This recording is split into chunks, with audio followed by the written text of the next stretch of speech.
جس نے صدق کے دل سے لا الہ الا اللہ پڑھ لیا تو کیا وہ جنت میں جائے گا؟ جی، اپنا عذاب بھگت کے۔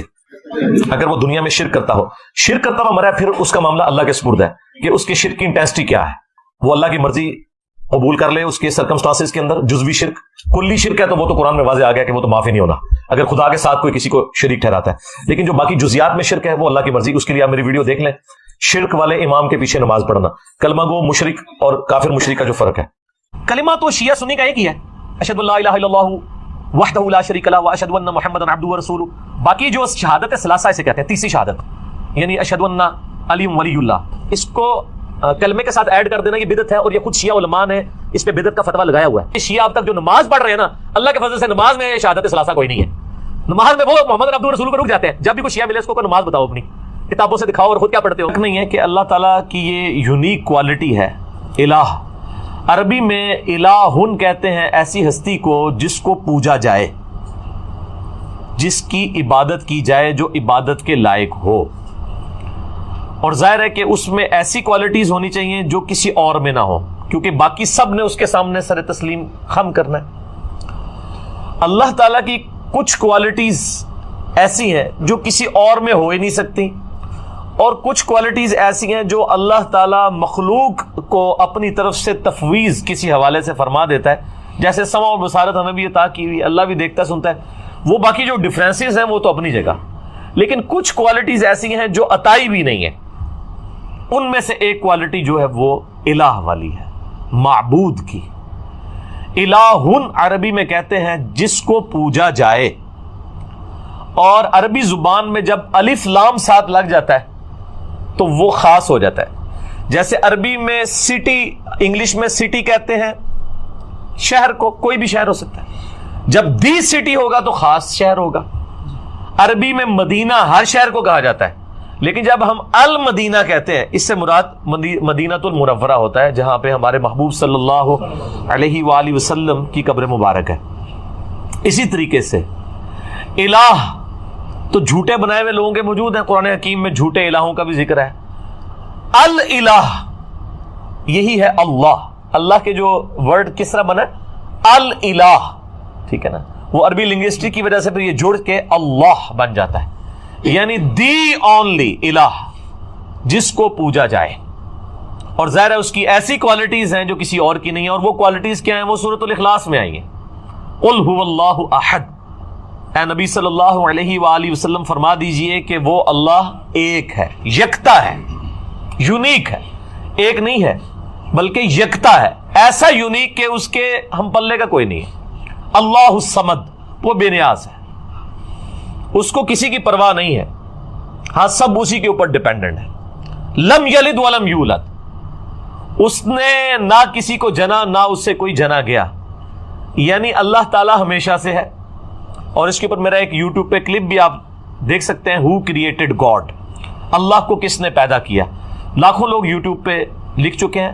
پروفیسر رچرڈ ڈاکنز نے جو کتاب لکھی تھی دا گاڈ ڈیلوژن، اس میں اس نے جو ایک سوال کیا تھا کہ اللہ کو کس نے پیدا کیا، میں نے اس کا میتھمیٹیکل آنسر دیا ہے، اور اس کے بعد پھر اسی میتھمیٹیکل آنسر کو میں نے بتایا کہ یہی چیز تو سورۃ الاخلاص کے اندر بیان ہوئی ہے۔ تو اللہ تعالیٰ سے نہ کوئی پیدا ہوا، نہ اس نے کسی کو جنا، نہ وہ خود کسی سے جنا گیا، جس کو ہم آسان طور پہ کہتے ہیں کہ نہ وہ کسی کا باپ ہے نہ کسی کا بیٹا۔ وَلَمْ يَكُنْ لَهُ كُفُوًا أَحَدٌ، اور اس کی ٹکر کا کوئی نہیں ہے، اس کے پائے کا کوئی ہے ہی نہیں ہے۔ تو یہ الہ والی کوالٹی اسی میں ہونی چاہیے جو یہ سورۃ الاخلاص کا جو ٹچ سٹون آف تھیولوجی ہے، توحید کا جو کسوٹی ہے، یہ اس کے اوپر کوئی پورا اترے۔ سورۃ الاخلاص کے اوپر اگر کوئی ہستی پوری اترتی ہے تو صرف اللہ کی ذات ہے، کوئی جن، کوئی پیغمبر، کوئی فرشتہ اس میں سے کوئی بھی کوالٹی حاصل کر ہی نہیں سکتا، نہ عطائی طور کے اوپر، ذاتی تو کسی کی ہے ہی نہیں کوئی چیز۔ تو الہ کا مطلب یہ ہے کہ جس کو پوجا جائے، اور وہ ایک ہی ہستی ہو سکتی ہے۔ اب پوجنے کا مطلب کیا ہے کہ جب اس کی پرستش کی جا رہی ہے تو ٹوٹل اوبیڈینس اسی کی ہوگی۔ عبادت کا مطلب صرف نماز، روزہ، حج، زکات نہیں ہے، بلکہ ہر معاملے میں ٹوٹل اوبیڈینس کے لائق وہی ہستی ہے۔ جو وہ حکم دے اس کی بجاوری انسان کے اوپر لازم ہے، اور اس کے مقابلے کے اوپر کسی اور کو نہیں مانا جائے گا۔ ان الحکم الا للہ، یعنی اللہ کے علاوہ کسی اور کا تو حکم چلنا ہی نہیں ہے۔ اور پیغمبروں کی بھی ہم جو اطاعت کرتے ہیں وہ سورۃ النساء کے اندر آیا کہ ہم نے پیغمبر اس لیے بھیجے کہ اللہ کے اذن سے ان کی اطاعت کی جائے، یعنی وہ بھی من یطع الرسول فقد اطاع اللہ، جس نے رسول اللہ کی اطاعت کی اس نے گویا اللہ کی اطاعت کی۔ تو پیغمبروں کی کوئی ذاتی دعوت نہیں ہوتی ہے، نہ ان کی ذاتی کوئی شریعت ہوتی ہے، بلکہ وہ تو اللہ تعالیٰ کے ٹرو ریپریزنٹیٹو بن کے آن دا فیس آف ارتھ آتے ہیں۔ تو الہ کی یہ کوالٹیز ہیں کہ آپ نے اس کو ٹوٹلی اس کی اوبیڈینس اختیار کرنی ہے اور اس کے مقابلے پہ کسی کو نہیں ماننا۔ اور آپ نے بڑی اچھی بات کی کہ سارے الہوں کی نفی کرنی ہے، اور قرآن حکیم میں تو ظاہر بار بار یہ ہے کہ آپ نے طاغوت کی نفی کرنی ہے، کہ ہر پیغمبر میں ہم نے ہر امت کے اندر کوئی نہ کوئی پیغمبر مبعوث کیا۔ وَلَقَدْ بَعَثْنَا فِي كُلِّ أُمَّةٍ رَسُولًا أَنِ اعْبُدُوا اللَّهَ وَاجْتَنِبُوا الطَّاغُوتَ، ہر امت میں ہم نے کوئی نہ کوئی پیغمبر اٹھایا ایک ہی بنیادی دعوت کے ساتھ کہ عبادت کرو اللہ کی، اور اللہ کے مقابلے پہ طاغوت کی نفی کرو۔ یہ اکثر لوگ پوچھ رہے ہوتے ہیں طاغوت کیا ہے؟ طغا عربی میں کہتے ہیں، طغیانی لفظ اردو میں بھی استعمال، جب سمندر اپنی باؤنڈری سے باہر نکلے تو کہتے ہیں طغیانی آ گئی ہے۔ تو جو بھی اپنی حیثیت سے اوقات سے باہر نکلے نا اس کو کہتے ہیں یہ طوفان، یہ طغیانی اس میں آ گئی ہے۔ تو انسان کی تو حیثیت یہ ہے کہ وہ خدا کو اوبیڈینٹ بن کے رہے، اس کی مخلوق بن کے۔ جب وہ خود خدائی کا دعویٰ کرنا شروع کر دے یا وہ اپنی اس طرح کی عزت کروانی شروع کر دے جو کہ اللہ کے شان شان ہے، تو گویا وہ اپنی حدود سے باہر نکل گیا، اسی کو طاغوت کہتے ہیں۔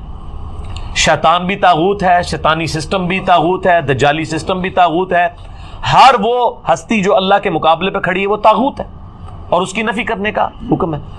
اور قرآن حکیم میں طاغوت کی نفی جو ہے وہ ایمان سے مقدم قرار دی گئی ہے۔ اسی لیے آپ دیکھیں ہمارے کلمے کا آغاز کس سے ہوتا ہے؟ لا الہ الا اللہ، یعنی پہلے آپ کرتے ہیں نفی کہ نہیں ہے کوئی معبود سوائے اس اللہ کے، اس کے بعد آپ اللہ کے اوپر ایمان لے کے آتے ہیں۔ پہلے تمام جھوٹے خداؤں کی نفی، لا الہ، کوئی الہ نہیں ہے الا اللہ سوائے اس کے۔ اور یہ جو میں نے بات کی سورۃ البقرہ میں جو آیت الکرسی ہے، آیت نمبر 255، اس سے اگلی آیت ہے، اعوذ باللہ من الشیطان الرجیم، لا اکراہ فی الدین، دین قبول کرنے کے معاملے میں کوئی جبر نہیں، کوئی کسی کو گن پوائنٹ کے اوپر مسلمان نہیں کر سکتا، صرف آپ نے راہ حق لوگوں کے سامنے واضح کرنا ہے۔ انا ہدیناہ السبیل اما شاکرا و اما کفورا۔ دین قبول کرنے کے معاملے میں کوئی جبر نہیں ہے۔ قد تبین الرشد من الغی، بے شک ہدایت جو ہے، رشد و ہدایت وہ گمراہی سے، غی سے، یہ بھی وہی لفظ آ گیا، طاغوت سے، طغیانی سے الگ اللہ تعالیٰ نے کر دیا، حق اور باطل میں اللہ نے فرق خود کر دیا۔ فمن یکفر بالطاغوت، تو جو کوئی کفر کرے گا طاغوت کا، ویؤمن باللہ، اور ایمان لائے گا اللہ پر۔ اللہ پر ایمان لانے سے پہلے آپ نے اللہ کے مخالفین کا کفر کرنا ہے۔ وہ جو ڈاکٹر اقبال کا بھی ایک شعر ہے نا، کافروں کے کافر اور کافر خدا ہمارا، وہ کافر خدا کیا، یعنی ہر مسلمان کافر بھی ہے۔ کس چیز کا کافر؟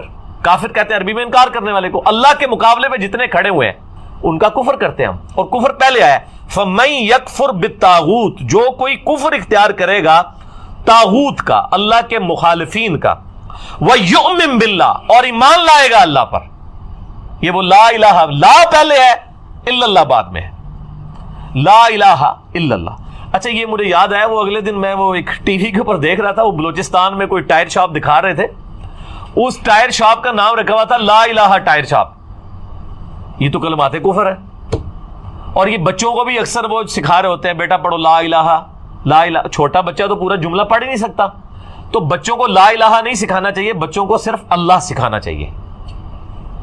لا الہ سے تو نفی ہو جائے گی، لا الہ الا اللہ تو وہ کہہ ہی نہیں سکے گا بہت چھوٹا بچہ۔ چھوٹے بچوں کو صرف اللہ سکھائیں، جب وہ بچے جملہ بولنے کے قابل ہو جائیں تو پھر آپ کہیں لا الہ الا اللہ۔ تو آپ لوگوں کا ذرا لیول دیکھیں کہ وہ میں نے وہ ٹائر شاپ دیکھ رہا تھا، لا الہ ٹائر شاپ۔ چلو آپ نے ٹائر شاپ کا نام رکھنا ہے تو لا الہ الا اللہ رکھیں نا، تو لا الہ کے تو مطلب ہے کوئی الہ نہیں ہے، یہ تو کلمات کفر ہے۔ تو اکثر ہی کہتے ہیں وہ لا الہ پڑھو جی، لا الہ پڑھو جی، لا الہ نہیں پڑھو، لا الہ الا اللہ پڑھو۔ اللہ دے بندے ہو، عقل بھی استعمال کرو۔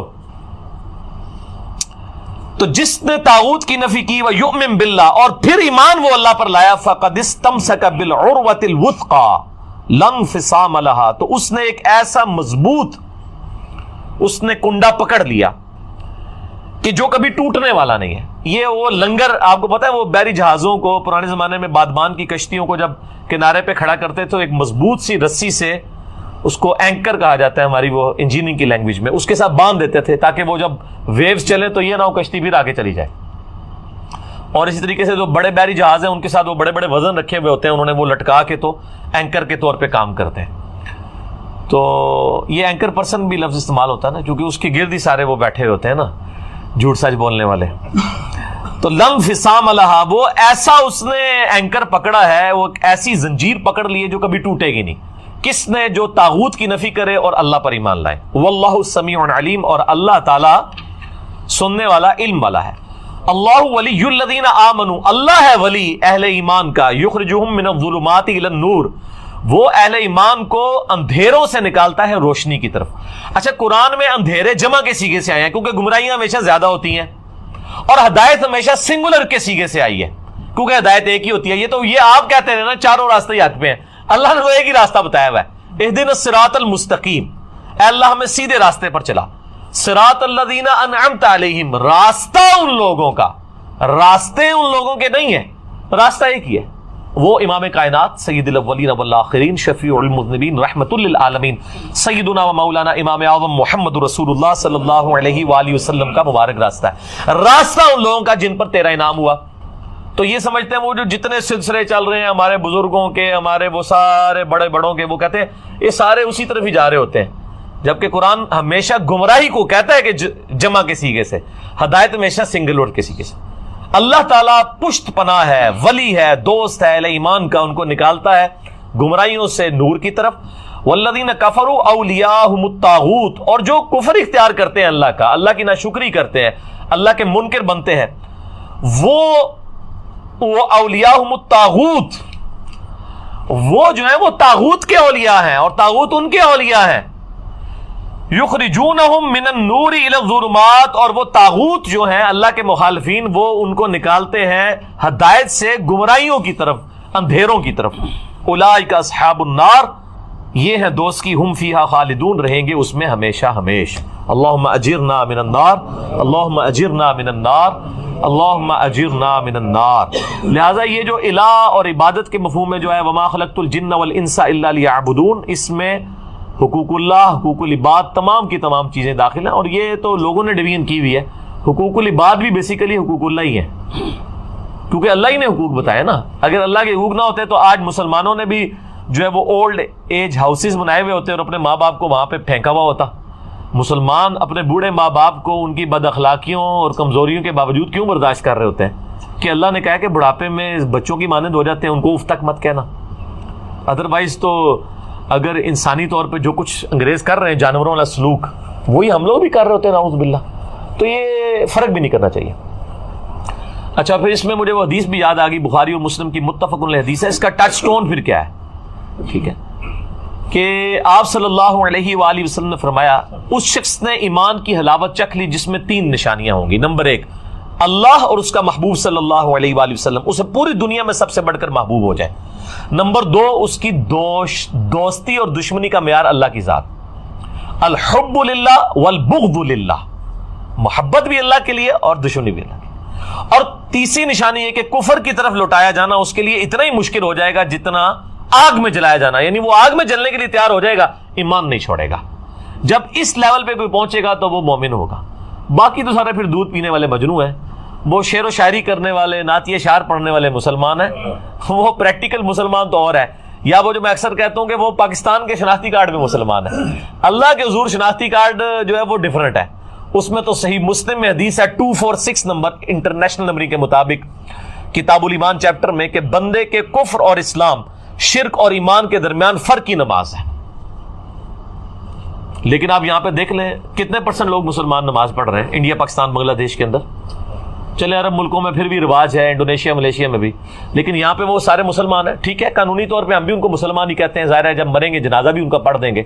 بہرحال جنازہ پڑھ کے ہی ان کو قبر تک ہی اتار سکتے ہیں، اس کے بعد ہم کچھ نہیں کر سکتے کسی کے لیے، نہ ہمارے لیے کوئی کچھ کر سکتا ہے. دعائی کی جا سکتی ہے، وہ اللہ کی مرضی ہے کسی کے حق میں قبول کرے یا نہ کرے. یہ بھی اسی سے ریلیٹڈ چیز. نماز پڑھ کے فارغ ہوئے ہیں اور نماز کے بعد یہ دعا کر رہے ہیں کہ اللہ میں تیرا ذکر کروں، تیرا شکر کروں اور احسن طریقے سے تیری عبادت کرتا رہوں، اس میں تو میری مدد فرما. یعنی دعا سے اپنے آپ کو کبھی بھی غافل نہیں کرنا. سبحانک اللہم و بحمدک اشہد ان لا الہ الا انت استغفرک و اتوب الیک وما علینا. یا رسول اللہ کون ہوگا جو جنت میں جانے سے انکار کرتا ہے؟ تو آپ نے فرمایا کہ جس نے میری اطاعت کی، میرا حکم مانا، وہ جنت میں جائے گا، اور جس نے میری نافرمانی کی اس نے جنت میں جانے سے انکار کر دیا. یعنی کلمہ پڑھنے کے باوجود جب میری نافرمانی کر رہا ہے تو اس نے خود سے انکار کر دیا کہ میں نے جنت میں نہیں جانا. تو یہ بڑا سینسٹیو مسئلہ ہے. یہ ایک آدھی بات اٹھانا کہ جس نے ایک دفعہ بھی کلمہ پڑھا وہ جنت میں جائے گا، پوری بات بتایا کریں کہ اس صورت میں کہ اگر اس کا خاتمہ ایمان پر ہوا اور اللہ تبارک و تعالی نے اس کے اس گناہوں کی کوئی معافی والا معاملہ کر دیا ہزاروں لاکھوں سال جہنم میں جلنے کے بعد، تب ایسی صورتحال ہوگی. اللہ نہ کرے کہ ایسا ہو. ہم تو موم بتی کے فلیم پہ بھی ایک منٹ کے لیے ہاتھ نہیں رکھ سکتے، تو یہ کہنا کہ جی پھیرا لگے گا تو پھر جنت ہی ٹوری جاؤں گے، سوچ بھی نہیں سکتے. اللہ تعالیٰ فرما رہا ہے سورۃ الفرقان میں کہ جہنم تھوڑی دیر رہنے کے لیے بھی بری جگہ ہے اور مستقل قیام کے لیے بھی انتہائی بری جگہ ہے. اللہم اجرنا من النار. آمین. سورۃ الاحزاب کی آیت نمبر 72 میں انسان کو ظالم اور جاہل کیوں کہا گیا جبکہ اس نے اللہ کی امانت کو اٹھایا؟ یہ قرآن پاک لٹریچر کی زبان میں بات کرتا ہے. تو بیسیکلی اس کو اگر آپ انگریزی میں ٹرانسلیٹ کریں نا کہ اللہ تعالیٰ یہ کہنا چاہ رہا ہے کہ انسان نے اس آفر کو انڈر ایسٹیمیٹ کر لیا، کہ اسے اندازہ نہیں تھا کہ یہ کہنا تو آسان ہے کہ جو کچھ بھی ہے تیرے محبوب کی امت میں ہے، غلامی رسول میں موت بھی قبول ہے، لیکن پریکٹیکلی جب قربانی دینے کی باری آئے تو ایسا ہوگا نہیں. یہ ان معنوں میں کہا گیا ہے. کیونکہ آپ آگے دیکھیں پھر اللہ تعالیٰ نے فرمایا یہ اس لیے ہوا تاکہ اللہ تعالیٰ اہل ایمان کو جزا دے گا اور کافروں اور منافقین کے لیے عذاب والا معاملہ فرمائے گا. تو اللہ تعالیٰ پھر بعد میں انسان کی تعریف بھی تو کر رہا ہے نا. تو لہٰذا ان دونوں چیزوں کو اکٹھا سمجھیں کہ اللہ تعالیٰ نے جو کہا کہ یہ ظالم تھا، جاہل تھا، مراد یہ کہ اسے اندازہ نہیں تھا. جاہل سے مراد آپ یہ سمجھ لیں جیسے جس کو کسی چیز کی سنگینی کا علم نہ ہو اسے کہا جاتا ہے جاہل. ظالم اس اعتبار سے کہ خود اس نے اپنے لیے ایک ظلم والا معاملہ کر لیا کہ اسے پتہ ہی نہیں تھا کہ میں یہ جو کچھ کرنے جا رہا ہوں اس کا اینڈ رزلٹ کیا نکلے گا. اپنے اوپر ظلم خود ہی کر لیا. اس نے آفر قبول کی تو اب اسے آفر نبھانی پڑے گی. اس کا قطعاً یہ مقصد نہیں تھا کہ اللہ تعالیٰ کے ڈیوائن پلان کے کو خلاف یہ بات ہو گئی ہے. اللہ بھی تو یہی چاہتا تھا. سورۃ البقرہ میں آیا کہ میں زمین میں اپنا ایک خلیفہ بھیجنے والا ہوں. تو یہ تو اللہ تعالیٰ نے ڈیسائیڈ کر دیا ہوا تھا کہ زمین میں خلیفہ بھیجنا ہے. اس کے لیے کوئی بھی ایک معاملہ ہونا تھا، وہ اللہ تعالیٰ کی حکمت تھی. تو یہ ان معنوں میں ہے. اور اگر کوئی یہ کہے کہ مجھے تو یاد ہی نہیں ہے کہ میں نے کوئی اللہ تعالیٰ سے اس قسم کا عہد کیا تھا، ہماری انسٹنکٹ کے اندر یہ عہد موجود ہے، اس کو چھوڑ دیں. آج بھی کسی انسان کو یہ آفر کی جائے کہ تم نے چند سال کی زندگی خدا کو دینی ہے، پھر ہمیشہ کی زندگی کی کامیابیاں تمہارا مقدر ہوں گی، جس میں نہ تمہیں موت آئے گی، نہ کبھی بدحال ہوگے، نہ کبھی بوڑھے ہوگے، نہ کوئی غم پہنچے گا، حتیٰ کہ جو تم خواہش کرو گے وہ تمہیں ملے گا. دنیا میں تو انسان کوشش کر کے لیتا ہے تو اس کے لیے اپنی زندگی گنوا دیتا ہے، اور آخرت میں صرف خواہش کر کے مل جائے گا. تو ہر بندہ یہ آفر قبول کرنے کے لیے تیار ہے. اگر آپ کو یقین نہیں آتا تو میں آپ کو مثال دے دیتا ہوں. اگر کسی شخص کو یہ آفر دی جائے کہ جو شخص لاہور سے لے کر جہلم تک ریل کار میں 3 گھنٹے کا سفر کھڑے ہو کر کرے گا، جہلم پہنچتے ہی اس کی پوری زندگی کا خرچہ گورنمنٹ آف پاکستان اٹھائے گی. اس کے بچوں کا خرچہ، اس کی فیملی کی ساری ضروریات، اس کا مکان، سکولنگ، سب کچھ مرتے دم تک گورنمنٹ کے ذمہ ہے. تو کیا خیال ہے پورا لاہور جہلم نہیں پہنچ جائے گا؟ وہ کہیں گے 3 گھنٹے بس، پھر پوری زندگی کے لیے آسانی. آپ ذرا دنیا کی 60 سال کی زندگی کو صرف قیامت کے دن سے کمپیئر کریں تو 3 منٹ بنتا ہے. 50,000 سال کا دن ہے. جنت کی تو میں بات ہی نہیں کر رہا، وہ تو مسلم شریف میں حدیث ہے کہ جنت کی زندگی اور دنیا کی زندگی کو کمپیئر کیا جائے تو ایسے ہی ہے جیسے کوئی شخص انگلی ڈبوئے سمندر میں، سمندر کا پانی جو انگلی کے ساتھ لگے گا وہ دنیا کی زندگی ہے، اور سمندر انفینٹ آخرت کی زندگی ہے. مسلم شریف میں حدیث نہیں آتی کہ دنیا میں جس شخص نے مفلسی کی زندگی گزاری ہوگی لیکن حلال و حرام کی تمیز کی ہوگی، اللہ کا تابع فرمان رہا، اللہ تعالیٰ قیامت کے دن فرشتوں سے کہے گا ذرا ایک پھیرا اسے جنت کا لگواؤ نا. فرشتے اسے لے کے جنت میں جائیں گے. جب واپس آئے گا اللہ تعالیٰ پوچھے گا ہاں بھائی کوئی دنیا میں تکلیف دیکھی؟ وہ کہے گا اللہ تیری عزت کی قسم میں نے دنیا میں کوئی تکلیف نہیں دیکھی. جنت کا ایک پھیرا اس کی پوری زندگی کی تکلیف کو ختم کر دے گا کہ اگر مجھے یہ کچھ ملنے والا تھا تو میں نے دنیا میں کوئی تکلیف ہی نہیں دیکھی. پھر اللہ تعالیٰ ایک فاسق اور فاجر شخص کو جس نے دنیا میں بڑی عیاشی کی زندگی گزاری, اللہ تعالیٰ کو ریسپانس نہیں کیا, دنیا کی ہر آسائش اویلیبل تھی, اللہ تعالیٰ کہے گا ذرا اسے دوزخ کا ایک پھیرا لگواؤ. ایک پھیرا لگے گا نا, ادھر تو کہتے خیر ایک پھیرا ہی لگے گا, ایک پھیرا بھائی وہ کتنا لمبا ہوگا, اس کو تو جسٹ تھوڑی دیر کے لیے جہنم میں لے کے جب فرشتے جائیں گے اور واپس آئے گا تو اللہ تعالیٰ پوچھے گا ہاں بھائی کوئی دنیا میں سکھ دیکھا؟ وہ کہے گا تیری عزت کی قسم میں نے کوئی سکھ نہیں دنیا میں دیکھا. حالانکہ دنیا کی ساری زندگی اس نے سکھی گزاری ہوگی. کیوں؟ اسے وہ تکلیف دے کے اپنا وہ سکھ بھی بھول جائے گا کہ گویا وہ تو کچھ بھی نہیں تھا, یہ تو اگر یہ کچھ میرے ساتھ ہونا تھا تو میں نے کوئی سکھ نہیں کاٹا. یہ اتنا سینسٹیو ایشو ہے, لیکن ظاہر ہے اللہ تعالیٰ نے چیزوں کو امتحان کے ساتھ جوڑا ہوا ہے. پھر ذہن میں رکھیے گا, بخاری اور مسلم دونوں میں حدیث ہے کہ اللہ تعالیٰ نے جنت کو ناگوار چیزوں سے ڈھانپ دیا ہے اور دوزخ کو, جہنم کو خوشگوار چیزوں سے ڈھانپا ہوا ہے. وہ پنجابی میں کہتے ہیں کڑگا لگانا, خوشگوار چیز ہوگی آپ اسی کی طرف بھاگیں گے. جنت ناگواری کے ساتھ ہے, اس کے ارد گرد ناگوار چیز ہے. گرمیوں میں فجر کی نماز جماعت سے پڑھنا ناگوار چیز ہے, نیند نہیں پوری ہوتی. گرمیوں میں لمبے لمبے روزے رکھنا طبیعت میں ناگوار ہے.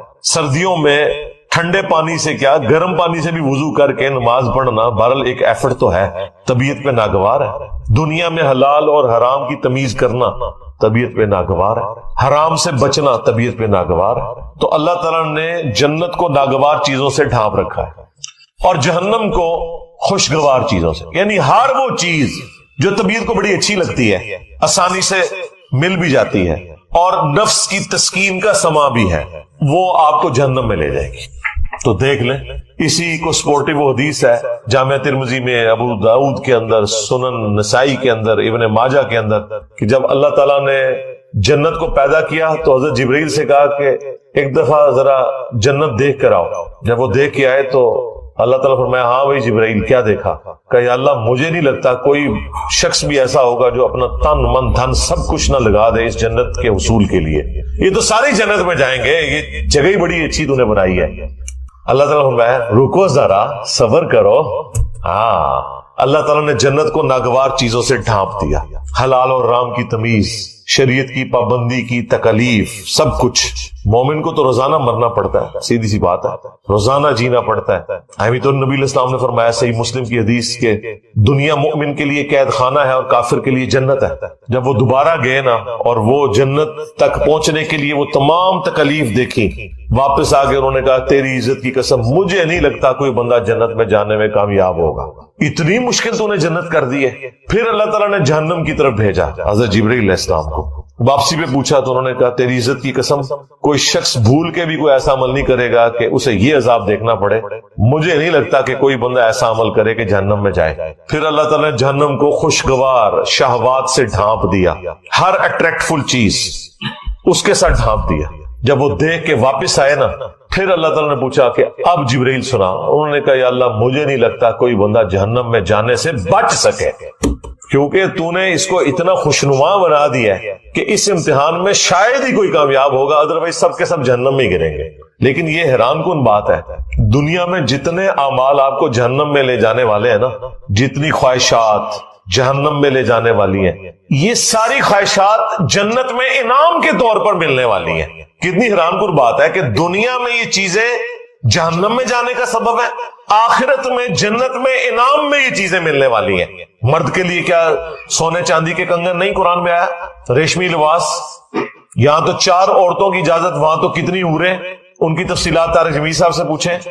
ہر وہ چیز جو دنیا میں انسان کو ڈیویٹ کر کے جہنم تک پہنچا سکتی ہے نا, جنت میں وہی کچھ انعام مل رہا ہے. تو اس کا مطلب آپ سمجھ رہے کیا ہے؟ اس کا مطلب یہ ہے کہ دنیا میں بیسیکلی ان چیزوں سے روک کے اللہ تعالیٰ نے آپ سے ایک روزہ رکھوایا ہے جس کی افطار جنت میں ہوگی. جس طرح دنیا میں آپ حلال چیزیں چھوڑ دیتے ہیں نا روزے کی حالت میں, کیونکہ روزے کی حالت میں وہ چیزیں کھانے سے آپ کا روزہ ٹوٹ جائے گا. روزہ دار کے لیے کھانا کھانا پانی پینا حرام ہے, افطار کے بعد وہ کر سکتا ہے. تو لہذا دنیا میں جو آپ کو نعمتیں جن سے اللہ تعالیٰ نے روکا ہوا ہے, یا اس کے اوپر کوئی قدغن لگائی ہوئی ہے یا پابندی لگوائی ہوئی ہے، وہ جنت میں اللہ تعالیٰ نے اٹھا لینی ہے اور وہی آپ کے لیے انعام بھی ہے۔ اس سے بڑا کیا انعام ہوگا کہ بخاری مسلم میں حدیث ہے، جب جنتی جنت میں داخل ہوں گے تو اللہ تعالیٰ کی طرف سے ایک فرشتہ ندا کرے گا کہ آج کے بعد تمہیں کبھی موت نہیں آئے گی، ہمیشہ زندہ رہو گے۔ لو جی ختم، سب سے بڑی تلوار ختم۔ آج